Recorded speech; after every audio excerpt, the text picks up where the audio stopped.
everyone, and welcome back to my channel. Thank you so much for being here. If you are a returning subscriber, I really do appreciate it. If you are new, please don't forget to hit the subscribe button and do the other nice things below, like liking and sharing the video. Also, don't forget to put a young comment in the comment section and put on your notification bell so you know when I post a new video.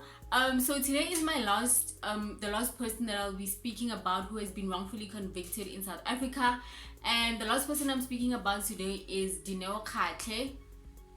He was actually in prison the first time for something else, and then the second time he was arrested, that was the wrongful conviction.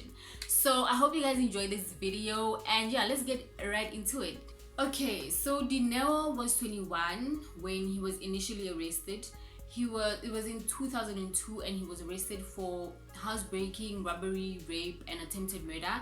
And he was sentenced to 28 years at the Kgatle Correctional Center. After 12 years, he was released for being a model inmate, and he also qualified as a plumber while he was inside. So the conditions of his parole were that he had to wear an electronic monitoring device on his ankle, so the little anklet that they wear, he had to wear that permanently. And also when he got out, he found a job at a Pretoria construction site, so he used to wear the anklets under his overalls. And then the anklet had like a young GPS base station, so it was the anklets and the GPS thing, so they always had to be in close proximity so that the DCS can like monitor where he is. So he was also involved in some community service or community work, as he was trained as a pastor while he was in prison. So he was doing good, 8 months after he was released, it was July 29th, 2014. He was at work and he was changing his clothes, and he was near a bakkie, a bakkie, and he forgot the GPS base in the bakkie right as he's changing. So he only realizes once the bakkie is gone. He calls the bakkie because I think his phone was also in the bakkie. He calls the driver, and the driver can only find the phone. He can't find the GPS tracker. So he calls the control room where they monitor him, and he tells them that he lost his GPS and he doesn't know where it is, so they had to trace it for him. So they trace it to a building near the Hatfield Kgatle station. They trace it to a building near there, and so Dineo goes with his parole officer, and they go to the building only to find that building is closed, like the room in which the device is, it's actually closed. So the parole officer advises him to go home, and then I guess they'll try again tomorrow because the office is closed and nothing they can do about it. But unfortunately, when Dineo goes home that night, the police are there to arrest him, because I guess the device and the GPS are at two different locations, so now it's like he's doing something dodgy.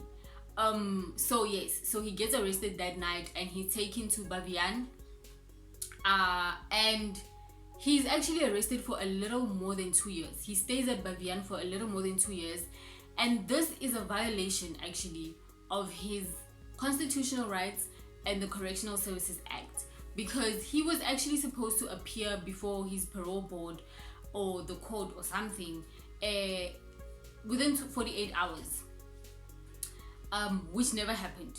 He actually stayed in prison for 3 months before seeing his parole board. So after 3 months, he was taken to his parole board, where he was told that he would serve a minimum of 7 years or 7 years before he would be considered for parole again. So the Wits Justice Project actually covered or shed light on Dineo's case, and in 2017 September, the North Gauteng High Court actually decided that Dineo's arrest was unlawful, and the electronic monitoring project was actually ended also in 2017 because there were just a lot of irregularities with it. Firstly, there was a lot of unlawful arrests because of the device itself had, I think, problems. So there were a lot of unlawful arrests besides Dineo's. there was defective technology. Like I said, I think there was just something wrong with the GPS and the electronic, something wasn't connecting. And then also there was questions or worries about the officials that were given responsibility over the tenders, or who were responsible for this whole electronic monitoring devices. So yeah, it was ended. And also the DCS actually appealed against the judgment, because they actually don't want to pay the hefty claims and the compensation for Dineo. And Dineo was actually one of the first prisoners to be given this electronic device, and he says that he wasn't told that the GPS had to be charged daily. I guess these are things that he found out as he went along, that it needed to be charged daily, and that his anklet had to be on his ankle like 24/7, like all the time. But the DCS says that they informed him that once the device, the GPS and the electronic monitoring thing are not in the same vicinity, it will send a message there by the DCS, and yeah, it will send an alert, and then it will report to him that there's something going on. But my thing with this whole saga is that he called him immediately. He didn't hide it. He didn't go missing for 5 hours. He didn't, duck and dive. He called him immediately. He called his parole officer. So I feel like if he was doing something wrong, he wouldn't have called them. He wouldn't have asked the control room to track his device.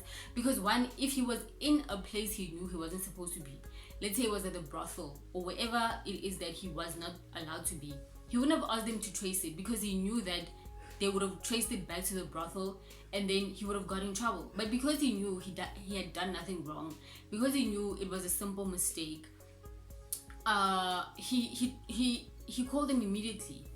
So that's one. And two, the work that he had done on his reputation, again, the reputation. I feel like if he worked so hard, he was doing so good in the community, just to lose their trust like that over an electronic monitoring device. I don't know. I just feel like there was no reason. Well, for as far as we know, he was doing good. He was living an honest life. So there was no reason for him to sabotage himself. Actually, there was no reason for him to self-sabotage and take himself back to prison. He was doing well. He found a job. How many people actually find jobs? You know what I'm saying? So he had a job. He was doing good. And my other thing is with this GPS device that got lost. It could have been that somebody took it by mistake. It ended up in the office. However, it ended up there. It could have been a mistake. But also somebody could have sabotaged him. We don't know how it ended up there, but yeah, I have questions around that. Like, how did it end up there? Like, maybe somebody purposefully took it to sabotage him, or it was a mistake. Somebody, as they were packing or as they were changing, somebody took the wrong thing. So I feel like he was too honest, too truthful in the moment for them to suspect or assume that he was doing something dodgy. And yeah, the fact that the DCS is actually appealing against the judgment is laughable, because wow, babes. So the DCS, he spent more than 2 years, I think 26 months. That's 2 months over 2 years, imprisoned unlawfully. So yeah, the DCS has to realize that these are people's lives. But I guess once you are known as a criminal, or once you go to prison, your character and just who you are gets questioned a lot. People won't believe that you actually did something by mistake, or like I'm talking about the GPS thingy, or yeah, that you just made a mistake, or you were reckless with your GPS device or something. But yeah, I guess that's what you get. Your reputation is forever scarred by the person you used to be. Because like him, he was rehabilitated, he had a job, he was doing good. But yeah, so that's the story of Dineo Kgatle. I also hope he's doing well wherever he is. And that's the end of the of the people who have been wrongfully imprisoned in South Africa. I'm sure there's a lot more. I'm sure there's somebody currently in this moment in prison for something they didn't do. Yeah, it's part of life. I feel it's one of those things that we'll always have somebody who is imprisoned for something they didn't do. I hope you guys enjoyed this mini series. I hope you guys enjoyed this particular episode. I'll see you guys in the comment section, and I'll see you guys in the next video.